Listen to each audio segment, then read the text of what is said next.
запустила календари, 6 вариантов, и благодаря таким творческим, замечательным людям, как Майя Абдулганиева, наша поэтесса, Заира Зинединова, Ильзара Софетова, получились календари, которые несут в себе информацию и как бы передают настроение.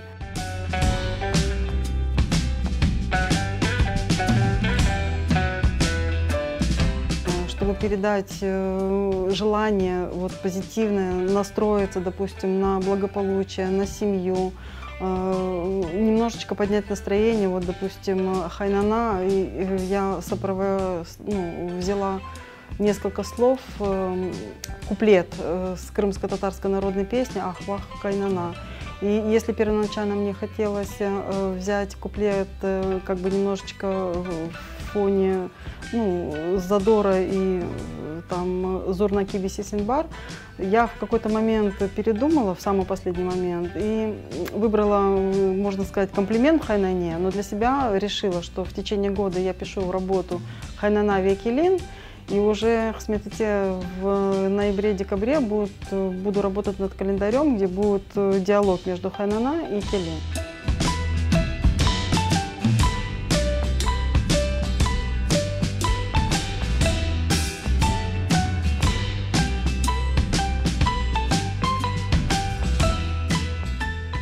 В календаре размещены даты из истории, из культуры, науки, военной истории крымских татар. Даты должны были быть разносторонними. Вот с этим подходом я и подбирала эти даты. 5-7 важных дат на каждый месяц. В течение нескольких месяцев я выбирала эти даты.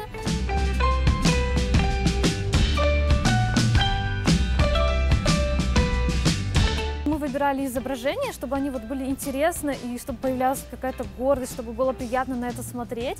А потом Фюзи Аблаев, он как бы дизайнер, он художник, он окрашивал эти фотографии специально через программу, через Photoshop, делал черно-белые фотографии такими яркими, уже окрашенными, чтобы людям было интересно, потому что не всем интересно смотреть на черно-белые фотографии.